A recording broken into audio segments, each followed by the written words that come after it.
बिस्मिल्लाहिर्रहमानिर्रहीम। अस्सलाम वालेकुम। जी बच्चों, कैसे हैं आप लोग। अच्छा भी बच्चों, आज हम चैप्टर नंबर 3 को शुरू करेंगे। और यहाँ वो ऐसे नहीं लिखता, वो लिखता है डोमेन। चैप्टर लिखने के बजाय डोमेन लिखा देता है। सो डोमेन 3 हमने करनी है और इसका टाइटल है मेजरमेंट। मेजरमेंट होता है नापना, मुख्तलिफ़ चीज़ों को नापना, जैसे फुट्टे के साथ, स्केल कहते हैं इसे, और किसी और इंची टेप के साथ ठीक है, डिफरेंट चीज़ों के साथ हम नापते हैं चीज़ों को। ठीक है, लंबाइयाँ नापते हैं, कोई और चीज़ है। तो ये मेजरमेंट्स जो हैं वो इस चैप्टर के अंदर आनी है। अब उसमें आगे ये सब डोमेन है। सब डोमेन होता है कि उस चैप्टर का एक और छोटा हिस्सा, और वो है क्या, मेंसुरेशन। ये नया नाम आ गया, मेंसुरेशन। मेंसुरेशन भी नापने को ही कहते हैं, लेकिन किन को नापना है? ज्योमेट्रिकल फिगर्स को, ज्योमेट्री की शक्लों को। ज्योमेट्री की शक्लों में देखें, एक तो वो ट्राइंगल आती है ना, ट्राइंगल जिसको हम मुसल्लस कहते हैं। एक रेक्टेंगल आती है जिसको हम चकोर कहते हैं। ठीक है, फिर ये 5 कोनों वाली एंड सो ऑन, बहुत सारी डिफरेंट शक्लें बनती हैं। तो वो जो सारी शक्लें होती हैं ना, वो क्या है? ज्योमेट्रिकल फिगर्स होती हैं। उनकी मेजरमेंट करनी है और उनकी लंबाइयाँ, चौड़ाइयाँ, एरिया निकालना, वॉल्यूम निकालना, हुजम, ठीक है, रकबा। तो ये सारी चीज़ें जो मालूम करनी होती हैं, ये किस कैटेगरी में आएंगी? मेंसुरेशन में आएंगी। अब इसमें देखें, जो पहली एक्सरसाइज हमने पढ़नी है ना, 3.1, उसमें ये पिथागोरस थ्योरम यूज़ होना है। इसको उर्दू में हम कहते हैं मसलाए फिसागोरस। फिसागोरस ये एक मैथमेटिशियन था, और ये तकरीबन देखें 2500 साल पहले की बात है। वो दरियाए नील, ज़ाहिर ये सफ़र करता था, तो उसने दरियाए नील जब गया ना मिस्र में, तो वहाँ उसने देखा कि वो लोग जो है ना, एक अलहदा ही एक उनका अपना एक तरीका था कि दरियाए नील की जो चौड़ाई है ना, वो नापनी होती थी उन्होंने। तो वो क्या करते थे, बड़ी लंबी लंबी जो ना जंजीरें इस्तेमाल करते थे, और उन जंजीरों की मदद से जो है वो पता चल जाता था उनको। तो उसके लिए वो एक रेशो इस्तेमाल करते थे, 3:4:5। हर दफ़ा यही रेशो इस्तेमाल करते थे। ठीक है, इसको इस्तेमाल करते हुए वो मालूम कर लेते थे। तो फिर उसने सारा स्टडी किया, सारी चीज़ों को समझा, तो वो समझ के फिर जो उसने रिज़ल्ट निकाला ना, वो ये वाला है जो अब हम यहाँ पे समझेंगे। अब हमें बड़ा इजी लगेगा, लेकिन उस बेचारे ने पता नहीं कितने सालों साल मेहनत की होगी, रिसर्च की होगी, सोचा होगा, गौर व फिक्र किया होगा, फिर ये बना है। और अब हम उसको बड़े आराम से पढ़ते हैं, और ये बहुत ही फ़ायदेमंद चीज़ होती है हमारी प्रैक्टिकल लाइफ में। सो देखें, उसने ये ऑब्ज़र्व किया था कि एक ना ट्रायंगल बनती है, ट्रायंगल मुसल्लस बनती है, लेकिन मुसल्लस ऐसी बनती है कि दो साइडें, मसलन ये वाली जो साइड है और ये वाली साइड है, इनके दरमियान जो एंगल बनता है ना, जाविया जो बनता है, वो 90 डिग्री का बनता है। 90 डिग्री असल में ऐसे ही होता है कि एक चीज़ ऐसे जा रही है ना, तो दूसरी बिल्कुल ऐसे सीधी, बिल्कुल स्ट्रेट सीधी ऊपर को जाती है। ये 90 डिग्री का जाविया आपने पढ़ा होगा, वो डी के साथ जो है, प्रोटेक्टर के साथ, ये 90 का जाविया, मुख्तलिफ जाविये एंगल्स बनाए जा सकते हैं। तो 90 का एंगल होना चाहिए लाजमी। तो इस ट्रायंगल को हम कहते हैं राइट एंगल्ड ट्रायंगल। राइट होता है 90 डिग्री, ठीक है, राइट एंगल्ड ट्रायंगल, ये वो वाली है। इसको उर्दू में हम कहते थे कायमतु जाविया मुसल्लस। कि अब देखें ना, ये ट्रायंगल है, ट्रायंगल में 3 साइडें होती हैं, एक ये है, एक इधर है, एक इधर है, 3 साइडें हैं ना। तो तीनों साइडों के फिर 3 कोने भी बनते हैं, और जो कोने होते हैं वहाँ पे एंगल होते हैं, जाविये होते हैं। और इन तीनों एंगल्स का जो सम होता है, इन तीनों एंगलों को जो जमा करते हैं, उनका आंसर हमेशा 180 आता है, ये याद रखना है। ट्रायंगल जो होती है मुसल्लस, उसके तीनों जावियों का मजमुआ 180 होता है। तीनों एंगल्स का सम है कितना होगा? 180। अब ये अगर 90 डिग्री होगा तो ये दोनों फिर छोटे हो जाएंगे, 45 के हो सकते हैं, ये 50 का तो ये 40 का हो सकता है, डिफरेंट हो सकते हैं। लेकिन एक एंगल 90 का होगा, तो ये क्या कहलाएगी? Right angled triangle. ठीक है, कायमतुज़ जाविया मुसल्लस। अब ये जो हमने फार्मूला पढ़ना है ना, वो इसी का है। राइट एंगल के अलावा कोई और ट्रायंगल होगी तो उस पर ये अप्लाई नहीं होता, ये याद रखना है। ये होती ही राइट एंगल के ऊपर। अब ये जो है ना, यहाँ हमने कुछ नाम रखे हैं। ये जो नीचे वाली साइड है ना, इसको हम कहते हैं बेस। ठीक है, उर्दू में हम इसे पढ़ते होते थे कायदा। ये बेस है, कायदा। एल्टीट्यूड है, ये जो हाइट होती है, जो नीचे से ऊपर सीधा जा रहा है, 90 का जाविया बनाता हुआ, ये एल्टीट्यूड है। एल्टीट्यूड को हम उर्दू में अमूद पढ़ते थे। और ये जो है टेढ़ी वाली, ये हाइपोटेनस है। हाइपोटेनस को उर्दू में हम कहते थे वितर। और ये हाइपोटेनस का ये भी याद रखें, टेढ़ा होना ज़रूरी नहीं है। ये एक तो ये साइड हमेशा बड़ी होती है बाकी दोनों से, और दूसरी ये हमेशा 90 के सामने होती है। ये याद रखने वाली बात है, 90 के सामने क्या चीज़ होती है? हाइपोटेन्यूज।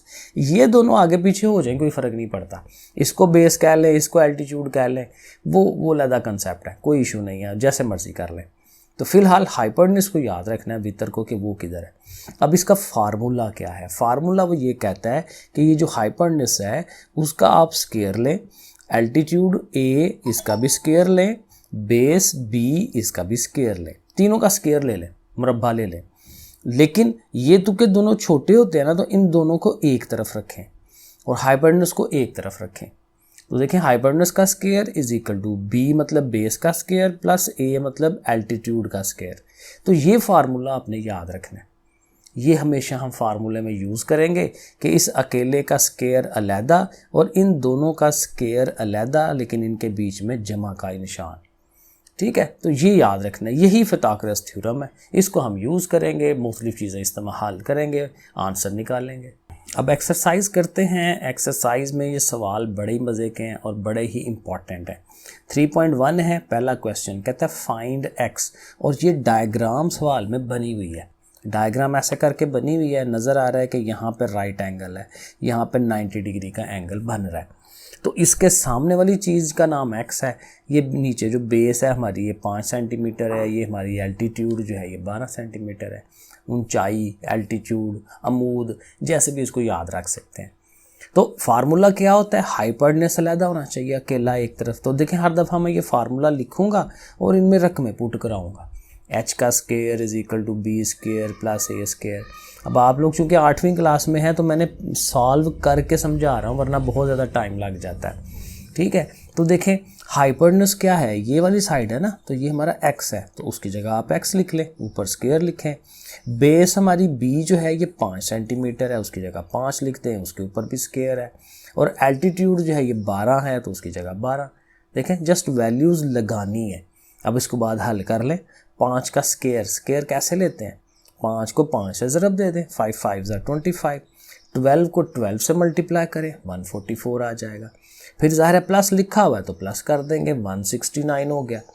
अब इधर देखें x के ऊपर स्केयर है, हमें सिर्फ x चाहिए, तो स्केयर ख़त्म करना है। और ये पहले मैंने कहीं बताया है कि स्केयर और ये जो स्केयर रूट है ये एक दूसरे के उल्ट होते हैं, दुश्मन होते हैं, एक दूसरे को कटवा देते हैं, ख़त्म कर देते हैं। तो जब हमने ये स्केयर ख़त्म करना है तो उसके ऊपर स्केयर रूट ले लेते हैं। फिर तो इधर भी लेंगे तो इस साइड पे भी ले लेंगे स्केयर रूट। तो अब क्या होगा, ये दोनों कट जाएंगे, खाली x रह जाएगा। अब 169 का स्केयर रूट कितना होता है? अब वो ऐसे ही है जैसे आपने फिर इसको देखना है कि ये किन चीज़ों का स्केयर बनता है। 13 ज़रब 13, 13 को 13 से मल्टीप्लाई करेंगे ना तो 169 बनता है। तो इसके ऊपर भी ज़ाहिर है ये जैसे ये है वो लगाएं।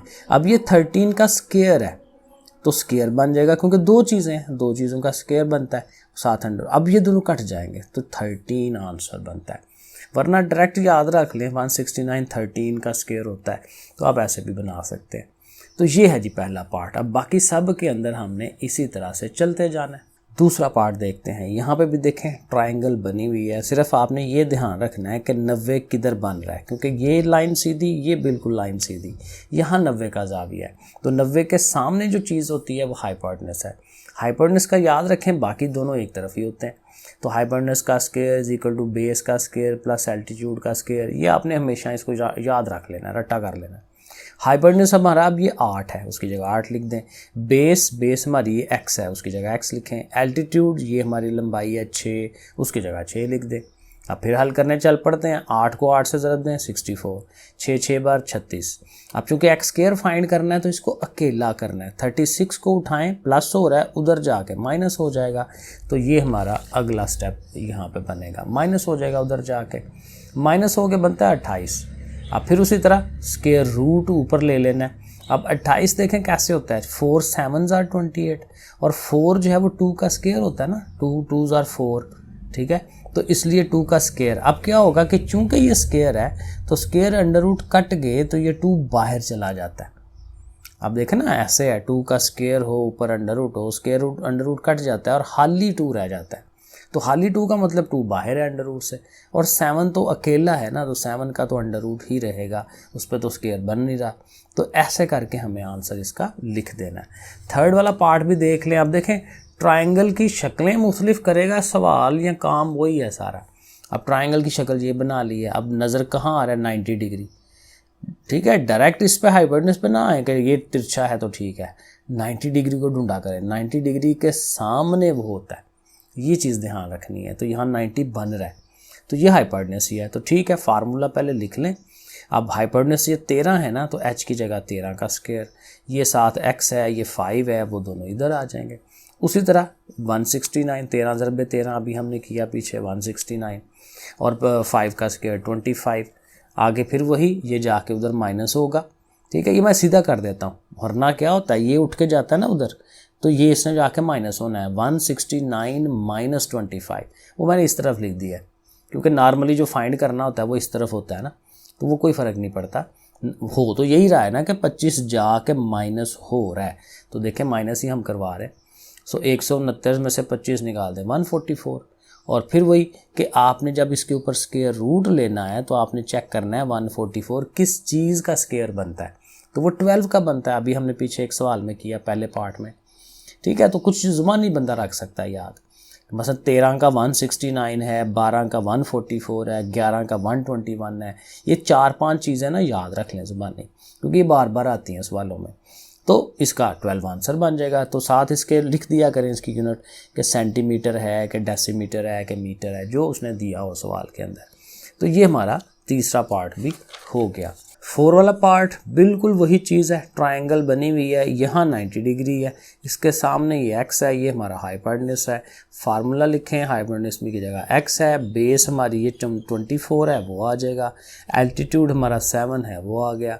अब 24 का स्क्वायर लेना है तो 24 को 24 से मल्टीप्लाई ज़रब दिला दे रफ अमल में लिख के, 576, 7 का स्क्वायर ये तो ज़ुबानी होता है, 7 7 49, दोनों जमा करें 625।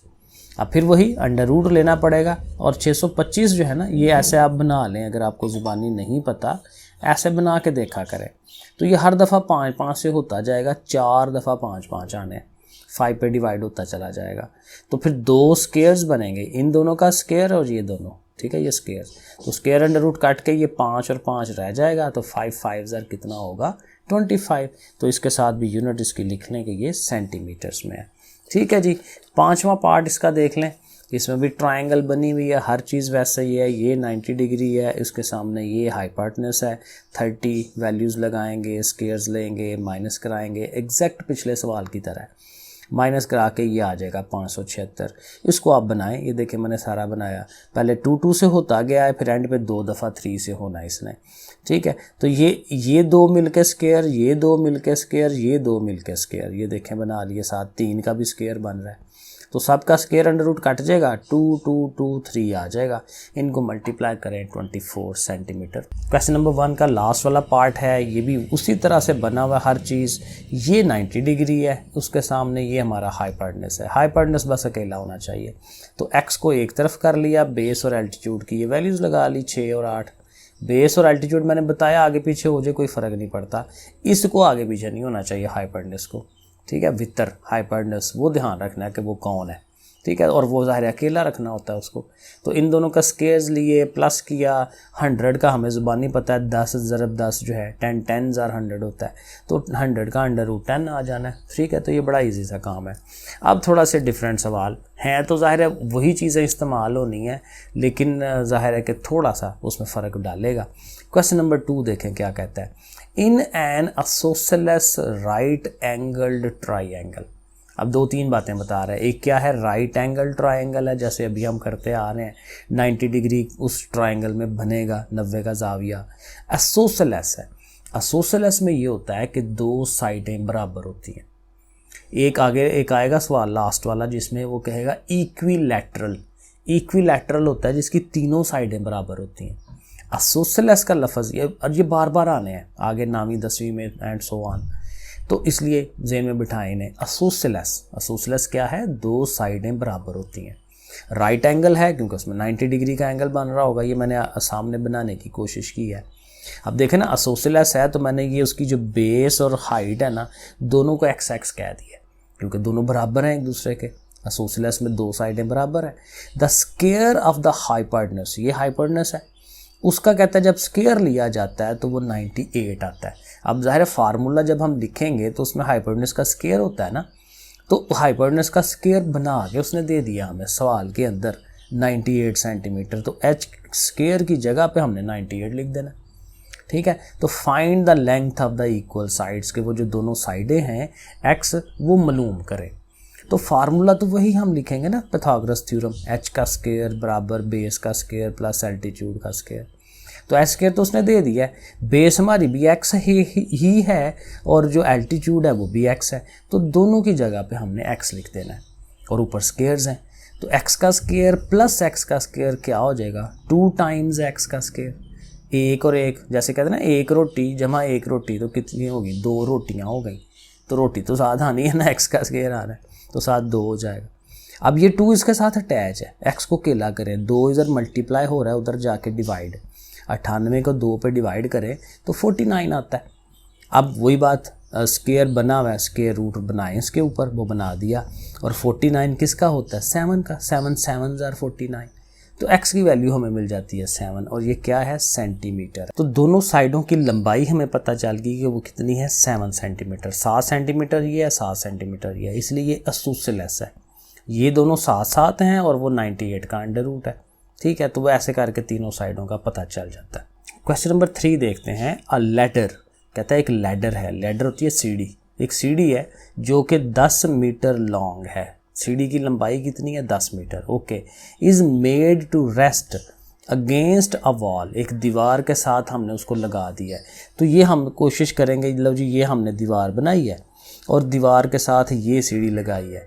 ये याद रखें सीढ़ी कभी भी बिल्कुल साथ तो नहीं जोड़ के लगाते, सोचें ज़रा, क्योंकि सीढ़ी हमेशा थोड़ी सी पीछे करके रखते हैं वरना तो गिर जाती है। ठीक है, तो सीढ़ी हमेशा टेढ़ी लगती है थोड़ी सी, ठीक है, बहुत ज़्यादा टेढ़ी नहीं करते लेकिन चलो थोड़ी बहुत तो टेढ़ी होती है ना। तो ये ऐसे करके टेढ़ी हम सीढ़ी बनाएंगे और ये बताएंगे कि ये 10 मीटर की है, ये दीवार है। और नीचे जो है ना ये भी उसने ये बताई हुई है चीज़, यहाँ पढ़ के देखें, इट्स लोअर एंड, यानी ये जो सीढ़ी है उसका लोअर एंड नीचे वाला हिस्सा, ठीक है, टच द ग्राउंड, ज़ाहिर ज़मीन को टच कर रहा है, एट अ डिस्टेंस, एक फासले पे, of 6 metre from the wall, wall से 6 मीटर के फासले पर। यानी कहता है सीढ़ी का जो पाया है ना वो और दीवार जहाँ ज़ाहिर एंड हो रही है, दीवार जहाँ पर है उसके दरमियान ये जो फासला है ना 6 मीटर का है। तो ये हमारा देखें प्रॉपर ट्रायंगल बनती नज़र आ रही है ना, ये हमारी बेस हो गई है, ये हमारा हाइपोटेन्यूज होगा क्योंकि यहाँ 90 का जाविया बन रहा है। और ये फिर मालूम करने के लिए कहेगा एट व्हाट हाइट, हाइट कितनी होगी, ये ऊंचाई कितनी होगी, अबव द ग्राउंड, ग्राउंड से ऊपर, the upper end of the ladder. अब देखना ये लैडर है तो ये उसका अपर एंड है, ये हाँ वाला, रेस्ट अगेंस्ट द वॉल जहाँ पे वो टच होता है।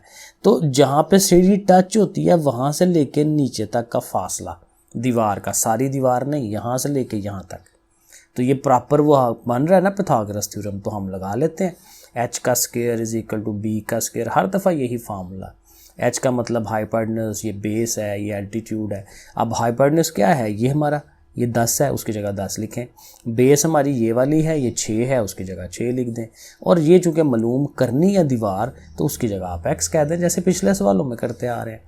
तो 10 का हम स्क्वायर लेंगे तो वो क्या होगा 100 होगा, 6 का स्क्वायर 36 हो जाएगा, फिर उसी तरह ये उधर जाके माइनस होना है, माइनस करके 64 हो जाना है, और 64 जब हमने स्क्वायर रूट लेना है तो ये 8 का स्क्वायर होता है, 8 8 जार 64, तो फिर इसका अंडर रूट क्या आ जाएगा 8 आ जाएगा।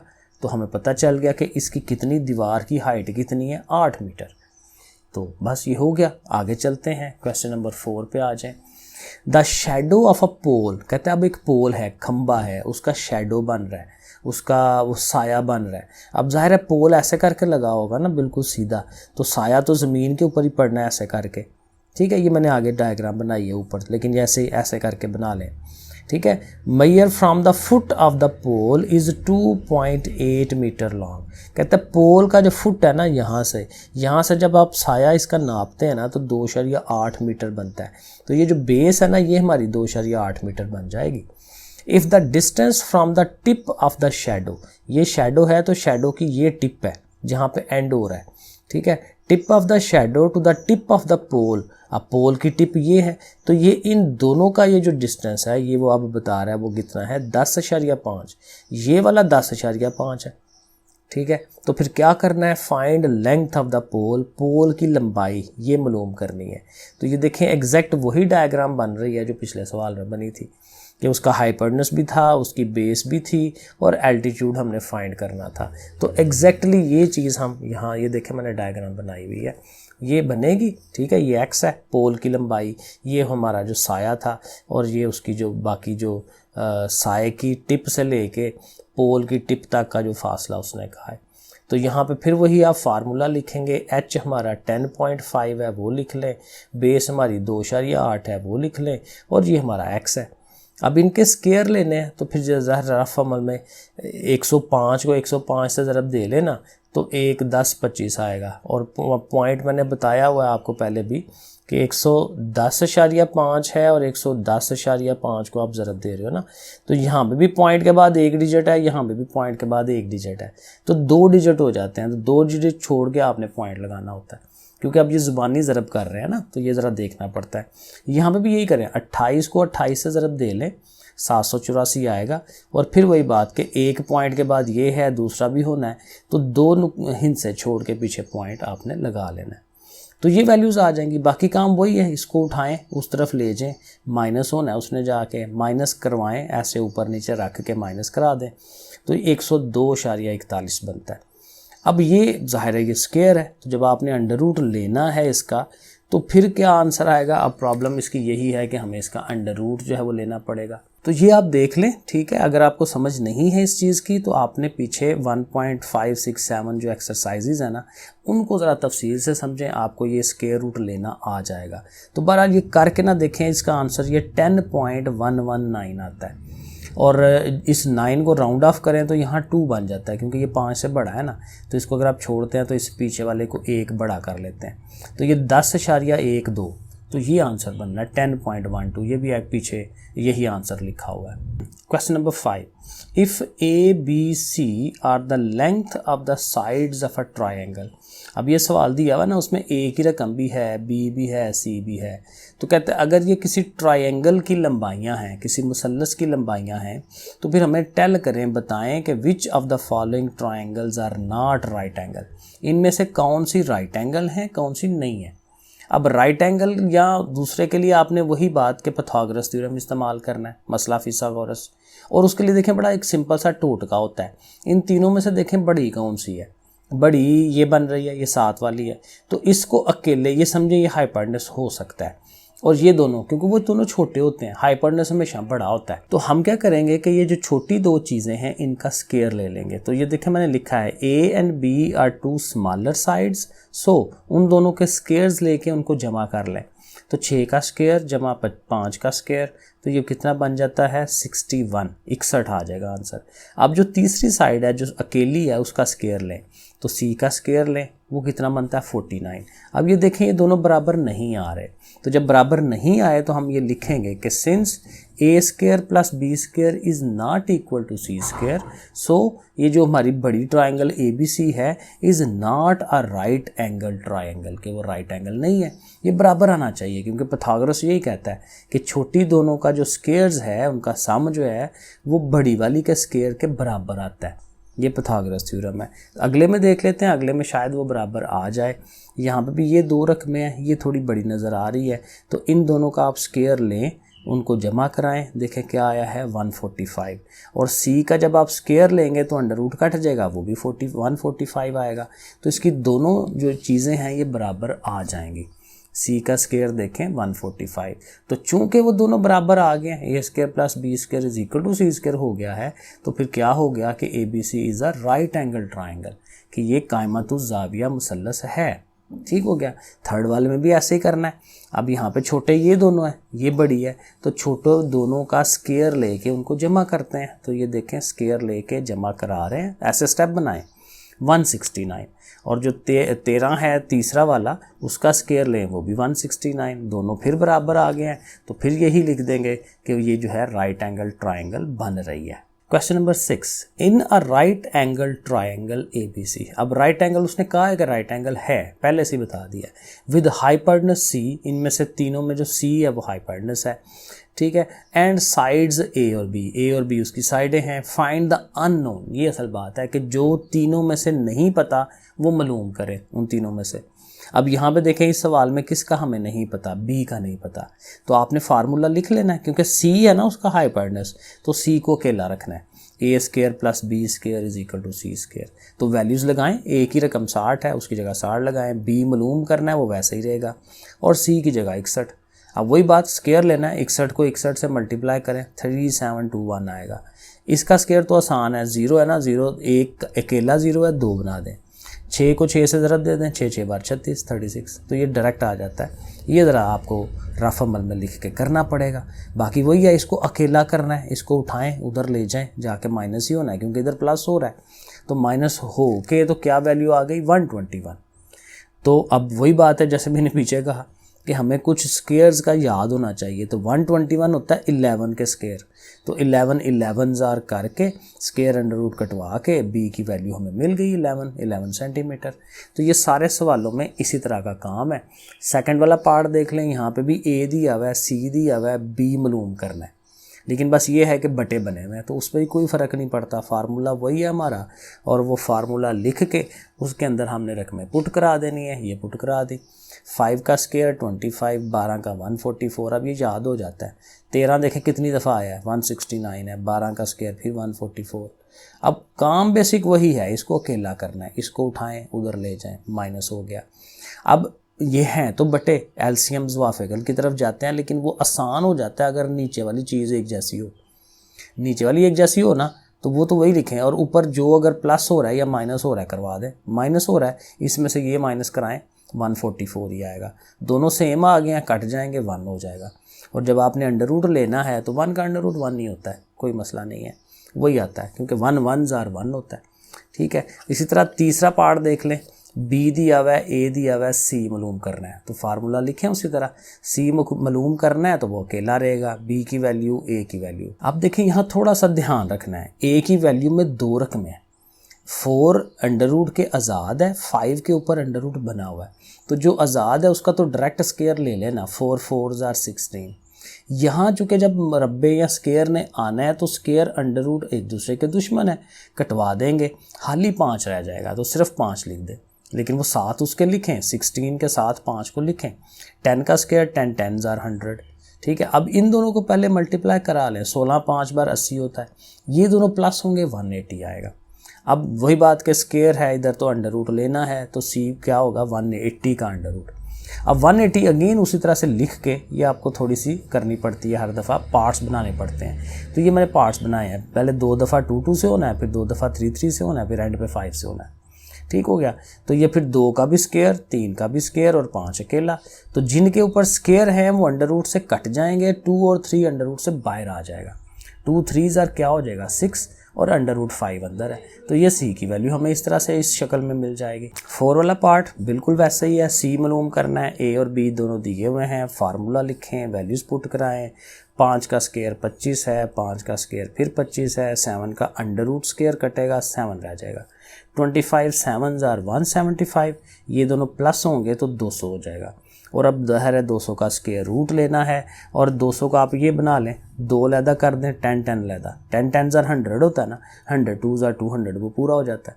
तो 10 10 बनाने का फ़ायदा ये है कि 10 का स्क्वायर हो जाएगा, तो स्क्वायर अंडर रूट काट के 10 ने बाहर आ जाना है, 2 बेचारा अंदर ही रह जाएगा, तो बस ये आंसर बन गया, ठीक है। 5वां पार्ट, लास्ट वाला पार्ट इसका देख लें, C दिया हुआ है, B दिया हुआ है, A मालूम करना है, फार्मूला वैसे ही लिखें, A मालूम करना है वो वैसे ही रहेगा, B की वैल्यू, C की वैल्यू पुट हो गई।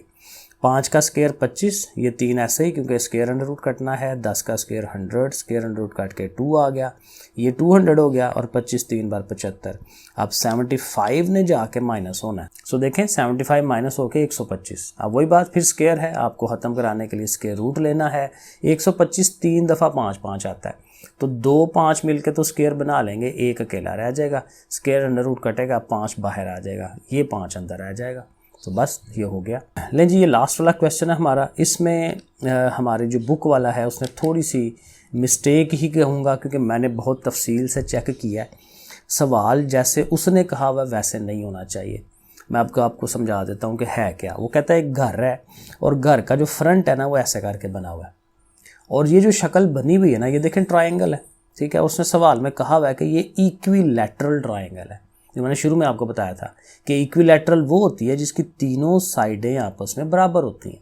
तो अगर ये 10 है तो फिर इसने भी 10 होना है, इसने भी 10 होना है, ठीक है। तो ये शेप है, लेकिन कहता है अगर ये शेप है तो ये जो हाइट बनती है ना दरवाजे की, यहाँ से लेकर यहाँ तक जो ऊंचाई बनती है, ये मालूम करें।